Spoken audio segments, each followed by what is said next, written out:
Hello. आज मैं chat GPT के बारे में डिस्कस करूंगा और चैट जीपीटी को एजुकेशन में कैसे यूज़ किया जा सकता है, खास करके फिज़िक्स एजुकेशन में कैसे यूज़ किया जा सकता है, इसके बारे में बताऊंगा। चैट जीपीटी से फिज़िक्स के किसी भी आर्टिकल को या किसी भी सिलेबस में दी हुई आर्टिकल को बनाया जा सकता है मिनटों में। न सिर्फ उन आर्टिकल्स को बनाया जा सकता है, बल्कि क्वेश्चंस बनाए जा सकते हैं। अलग अलग किस्म के क्वेश्चन बनाए जा सकते हैं किसी भी टॉपिक के ऊपर। जैसे सिंपल हार्मोनिक मोशन का टॉपिक हो तो उसके ऊपर बहुत सारे क्वेश्चन बनाए जा सकते हैं। उसी से multiple choice type of the question बनाए जा सकते हैं। क्वेश्चंस का सॉल्यूशन लिया जा सकता है और जो है details of the various topics जो है ना वो ली जा सकती है, डेफिनेशंस ली जा सकती हैं, बहुत कुछ किया जा सकता है। इसके लिए मैं अब आपको पहले पहले स्लाइड शो पर लेके चलता हूँ। Use of the chat GPT in physics. आपको सबसे पहले openai.com से आपको अपना चैट जीपीटी को इंस्टॉल करना होगा। पहली बार अगर पहले आपने इंस्टॉल कर लिया हुआ है या खोला हुआ है तो आपको बार बार इसको खोलना नहीं पड़ेगा। जब आप पहली बार करते हैं तो वो आपसे ईमेल आईडी पूछता है और कुछ नहीं पूछता। अगर आपने उसको ईमेल आईडी सही ईमेल आईडी दे दी तो उसको वेरीफाई करने के लिए कहेगा और वेरीफाई होते ही आपके पास ये जो है ये जो स्क्रीन है वो खुल जाएगा। इस स्क्रीन में आप देख रहे हैं नीचे लिखा हुआ है ट्राई चैट जीपीटी। इसको हम क्लिक करेंगे। जब इसको हम क्लिक करेंगे तो हमारे पास एक स्क्रीन आ जाएगी, दूसरी स्क्रीन आ जाएगी, जिस स्क्रीन पर लेफ्ट हैंड साइड में ये जो ब्लैक आपको पोर्शन में दिखाई दे रहा है, periodic motion, read and speak PDF, mean free path etcetera, ये मैंने इन टॉपिक्स के ऊपर मैंने लेक्चर्स बनाए हुए हैं और उन लेक्चर्स को मैं जब मर्जी चाहूँ दोबारा से उसमें कुछ चेंजेस अगर करना चाहूँ तो कर सकता हूँ। यहाँ पर आप राइट हैंड साइड में यहाँ पर आप देख सकते हैं कि डिफ़ॉल्ट जीपीटी 3.5 है और इसके नीचे मेरे पास क्या है, जीपीटी 4 है। पहले जीपीटी 3.0 फिर और 3.0 और 3.5 दिखाया जाता था, पर अब 3.5 और सिर्फ जीपीटी 4 दिखाया जाता है। और जीपीटी 4 जो है वो पेड वर्जन है। मैंने इसका पेड वर्जन ले रखा है बिकॉज मैं नहीं चाहता था कि जो मैं आर्टिकल्स बनाऊं उसमें बहुत ज़्यादा मिस्टेक्स हों। इसके बाद नया जीपीटी वर्जन 5 आने वाला है, पर उसके ऊपर अभी बहुत लोगों ने ऑब्जेक्शन किया हुआ है कि इस चैट जीपीटी को फर्दर इस पर रिसर्च न की जाए और इसको यहीं पर रोक दिया जाए, जो कि एकदम से गलत थिंकिंग है। क्योंकि कोई भी टेक्नोलॉजी जब एक बार डेवलप होती है तो उसके हमेशा प्रॉज एंड कॉन्स दोनों होते हैं। नुकसान भी होते हैं, फायदे भी होते हैं, पर नुकसान के डर से अब अगर हम फर्दर रिसर्चेस को बंद कर दें तो ये कोई बहुत अच्छी बात नहीं है, ये कोई अच्छी थिंकिंग नहीं है, ये हमारे पास पॉजिटिव थिंकिंग नहीं है, ये हमारे पास नेगेटिव थिंकिंग नहीं है। न्यूक्लियर बॉम्ब बने हैं तो न्यूक्लियर रिएक्टर्स भी बने हैं। न्यूक्लियर बॉम्ब जहां पर डिस्ट्रक्शन कर सकते हैं तो न्यूक्लियर रिएक्टर आपको इलेक्ट्रिसिटी प्रोवाइड करते हैं। हर चीज़ के प्रॉस एंड कॉन्स हमेशा होते हैं और उसको कोई मिसयूज़ करेगा इस डर से टेक्नोलॉजी के ऊपर फर्दर रोक लगाना बहुत कोई डिज़ायरेबल चीज़ नहीं है।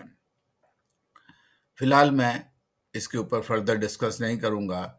यहाँ पर आप नीचे देख रहे हैं GPT-4 currently has cap of 225 messages every 3 hours. इसका मतलब है मैं मैं 25 मैसेजेस यहाँ पर लिख सकता हूँ और एक 3 घंटे के अंदर-अंदर 3 घंटे। अगर मैं 25 मैसेज पहले ख़त्म कर लिए या 3 घंटे पहले ख़त्म हो गए, तो ये हमारे पास रुक जाएगा और आपको एक पर्टिकुलर टाइम बता देगा कि इस टाइम के बाद आप इसको दोबारा से यूज़ कर सकते हैं। ये 25 की मैसेजेस की जो लिमिटेशन है, वो इसलिए है क्योंकि यूज़र्स इस समय बहुत ज़्यादा हैं और इसके डेवलपर जो हैं वो सभी को चांस देना चाहते हैं कि हर कोई उसको यूज़ कर सके। हम इससे इससे बहुत सारी चीज़ें और करेंगे। आप देखिए कि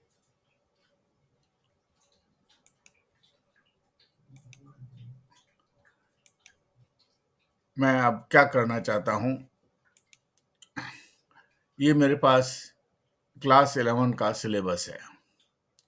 क्लास 11 के सिलेबस को यूनिट 10 को, क्योंकि यूनिट 9 तक मैं पहले बना चुका हूँ, तो यूनिट 10 को के सिलेबस को मैं यहाँ पर आज की वीडियो में बनाऊंगा।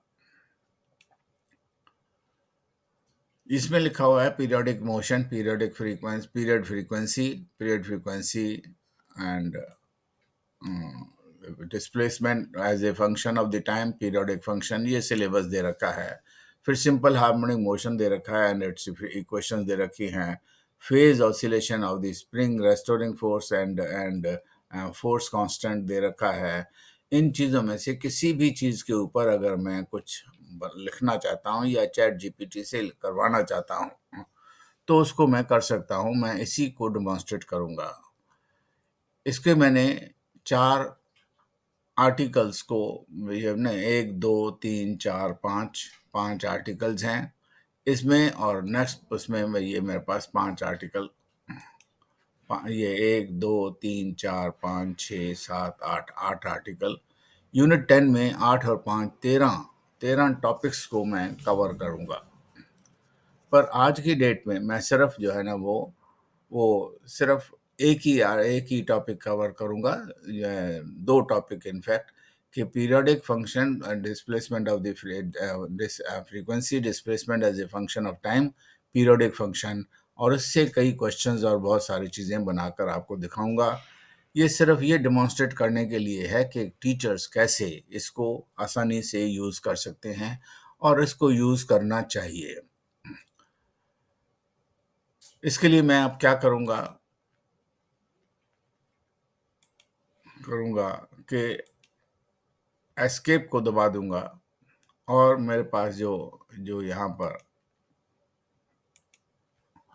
पीरियोडिक मोशन लिखा हुआ है, उसको मैं अपने यहाँ से कॉपी कर लेता हूँ। ये कॉपी किया। कैसे कॉपी किया? मैंने पहले इसको सेलेक्ट किया, राइट क्लिक किया अपने माउस को, और वहाँ पर जो कॉपी आ गया उसको मैंने कॉपी कर लिया। अब मैं दोबारा चैट जीपीटी पर आता हूँ। चैट जीपीटी पर मैं यहाँ पर क्या कर दूंगा, यहाँ पर आ, पहले पीरियोडिक मोशन के एग्जांपल्स वगैरह यहाँ पर दे रखा है। पहले मैं इसको डिलीट करूँगा ताकि मैं नए सिरे से आपको बना के दिखा सकूँ। तो यहाँ पर मैंने कंट्रोल सी से कॉपी होता है और कंट्रोल वी से पेस्ट हो जाता है।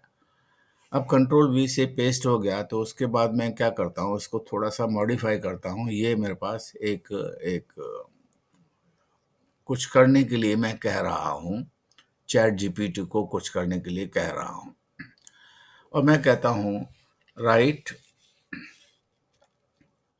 Right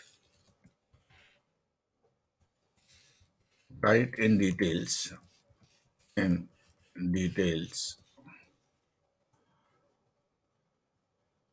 with the example with examples about about number one, periodic motion, periodic motion,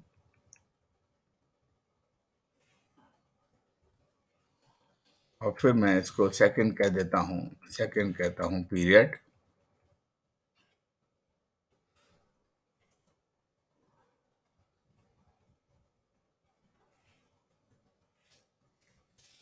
third third मैंने कह दिया frequency,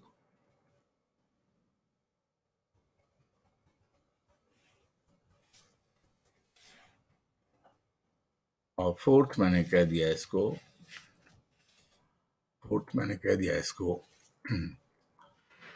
displacement as a function of time. पर मैंने जहाँ पर इसको एग्जाम्पल कहा है विद एग्जाम्पल, तो मैं इसको कह देता हूँ कि 5 एग्जाम्पल, हर चीज़ के 5 example with 5 examples of each, examples of each. ये जो मैं लिख रहा हूँ, this is called as a prompt. मैं प्रॉम्प्ट कर रहा हूँ इसको कि ये काम करो। ये जो मैसेज है, इस मैसेज को क्या कहा जाता है? प्रॉम्प्ट कहा जाता है। और मैं इसको प्रॉम्प्ट कर रहा हूँ कि आप ये काम मेरे लिए करो जरा। अब मैं इसको यहाँ पर क्लिक कर दूंगा, या यहाँ पर अगर मैं एंटर भी दबा दूं तो भी मेरा काम चल जाएगा। मैंने इसको क्लिक कर दिया तो इसने मेरा काम करना शुरू कर दिया। आप देख रहे हैं कितना फास्ट ये काम कर रहा है, और मैं अभी आपको पढ़ कर भी बता दूंगा कि इसमें इसने क्या क्या किया हुआ है। जितना जल्दी आप पढ़ नहीं सकते उससे फास्टर ये हमारे पास लिख रहा है। और यहाँ पर देखिए उसने ऊपर लिख दिया यहाँ पर पीरियोडिक मोशन एग्जाम्पल, पीरियोडिक। पर अभी ये कंप्लीट नहीं हुआ। देखिए मेरे पास जो displacement as a function of the time है, उसका अभी इसने एक एग्जाम्पल लिखा हुआ है। जो लास्ट वाला जो टॉपिक था उसका अपनी एक एग्जाम्पल लिखा है, और उससे पहले ये रुक गया। अगर ऐसा हो जाता है, या जो कि नॉर्मली हमेशा होगा ही होगा, काफ़ी टाइम होगा ही होगा, ज़रूरी नहीं है हमेशा हो, तो यहाँ पर हम क्या लिख देते हैं? कंटिन्यू। कि आपने अपना काम कंप्लीट नहीं किया है, इसलिए आप इसको कंटिन्यू कीजिए। तो कंटिन्यू करते ही ये फर्दर उसको लिखना शुरू कर देगा। 3, 4, ये 5 उसने एग्जाम्पल दे दिए, और यहाँ पर वो आ गया। यही मैंने उसको करने के लिए कहा था, और ये उसने कर दिया। अब मैं इसको कहता हूँ कि आपने जो चीज़ें एक्सप्लेन की है, उसमें से अगर आप फर्दर किसी चीज़ को एक्सप्लेनेशन चाहते हैं, तो आप वो भी इससे करवा सकते हैं, वो इससे मांग सकते हैं। पर फिलहाल मैं क्या करता हूँ, मैं इसे कहता हूँ कि आप जो है ना, जितने भी ऊपर टॉपिक्स आपने कवर किए हैं, उन टॉपिक्स के ऊपर 20 क्वेश्चन बना दो। Please write. और ये प्लीज़ लिखना ज़रूरी नहीं है, पर कर्टसी होती है। This is a way of writing. हमेशा कर्टियस होना चाहिए, लिखते वक्त भी या और कुछ करते वक्त। Please write 20 questions, 20 questions questions on on topics topics covered above covered above. मैं फिर इसको दूसरा प्रॉम्प्ट दे दिया कि जो ऊपर आपने टॉपिक्स कवर किए हैं, उनके ऊपर आप 20 क्वेश्चन लिख दीजिए। तो वो 20 क्वेश्चन हमारे लिए लिख देगा। ये देखिए आपने अब 20 क्वेश्चन ने फट से लिख दिए। अब मेरे पास सिर्फ क्वेश्चन आ गए। मैं चाहता हूं कि मुझे इसके उनके आंसर्स भी मिल जाएं। Give the give answers answers of all these topics, all these these topics in detail. तो मैंने इसको डिटेल में आंसर देने के लिए कहा है, और हर एक जितने भी क्वेश्चन थे उसने उन क्वेश्चंस का इसने आंसर लिखना शुरू कर दिया। 20 क्वेश्चंस थे, 20 क्वेश्चन में से 12 क्वेश्चन का आंसर देने के बाद वो यहाँ पर रुक गया है, यहाँ पर रुक गया है। हम फिर इसको क्या कहेंगे? Continue, continue.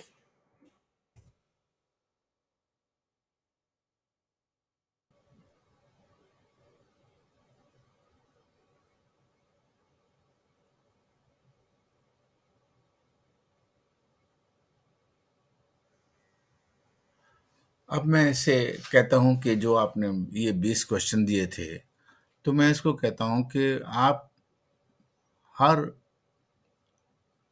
टॉपिक के जो आपने ऊपर वो किए हैं उनके न टोटल जो है ना, मैं कहता हूँ इसको 20 मुझे multiple choice type of the questions करवा दे दीजिए। राइट।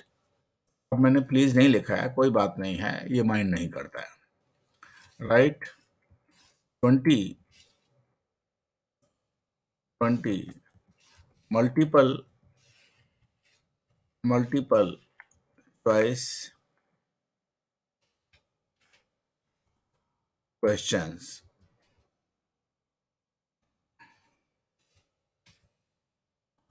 On about topics. जो भी उसने टॉपिक्स कवर किए हैं,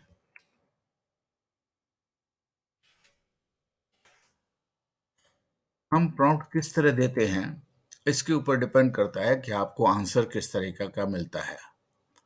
तो मैंने इसको कह दिया 20 क्वेश्चन बना दीजिए। हर एक के देखिए क्वेश्चन बना रहा है, उसके साथ चार चार उसके ऑप्शन दे रहा है।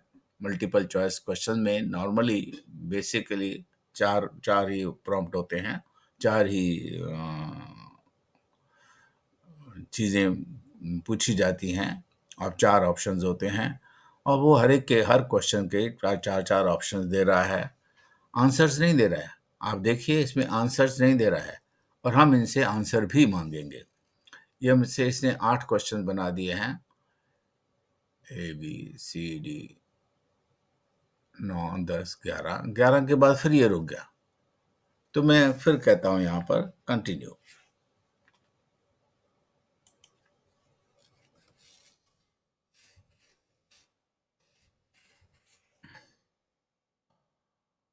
कंटिन्यू, और इसने आगे करना शुरू कर दिया।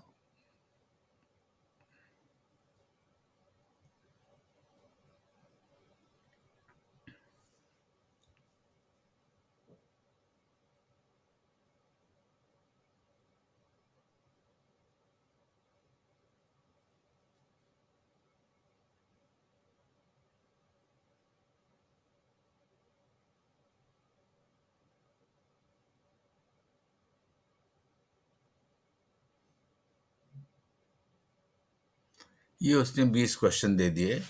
अब मैं इनसे जो आंसर्स हैं इनके करेक्ट आंसर, मैं इसको करेक्ट नहीं कहूँगा, ये नहीं कहूँगा कि मुझे करेक्ट आंसर दीजिए, मैं इसको ये सिर्फ कहूँगा कि मुझे आंसर दे दीजिए इनके। तो वो करेक्ट आंसर के बारे में आपको बता देगा कि किसका आंसर क्या होना चाहिए। तो आई आस्क हिम कि प्लीज राइट, ये मेरी हैबिट है actually, please right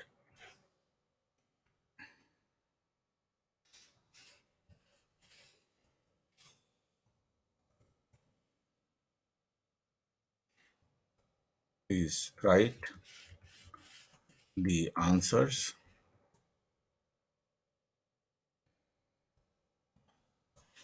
of above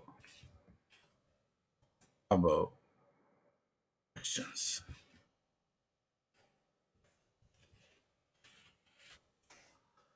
अब देखिए, क्वेश्चन तो हमने पहले भी 20 मांगे थे, और अब भी मैं 20 क्वेश्चंस के जो आंसर मांग रहा हूँ।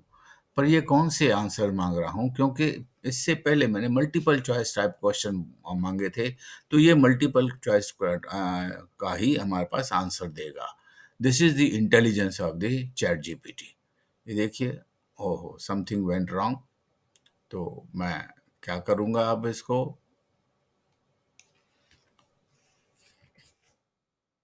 मैं इसको मैं बंद कर दिया। यहाँ पर फिर मैंने ट्राई चैट जीपीटी कर दिया।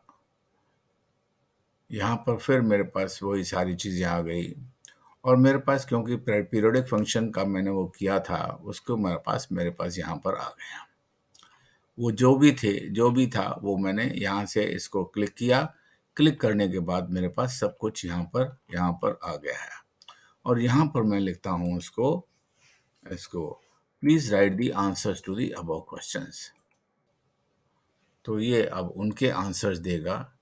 ये सारे का उसने आंसर दे दिया है।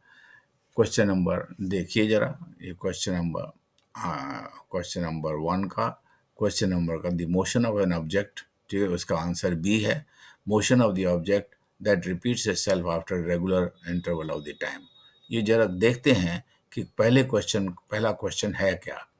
पहला क्वेश्चन हमारे पास इसमें है, पहला क्वेश्चन वो है right A periodic right what is periodic motion? The motion of the object that moves at a constant speed, the motion of object that repeats itself after a regular interval of time। Naturally यही time period होता है, यही periodic जो motion होता है। The motion of object moves in a straight line, the motion of the object that changes the direction. वो हमारे पास periodic function नहीं होते। सिर्फ आंसर कौन सा है हमारे पास? बी हमारे पास करेक्ट आंसर है। तो उसने, आप देखेंगे, इनको वेरीफाई कर सकते हैं कि इसने बिल्कुल करेक्ट आंसर दे रखे हैं, हर क्वेश्चंस के करेक्ट आंसर दे रखे हैं। अब मैं इसको लिखता हूँ कि प्लीज राइट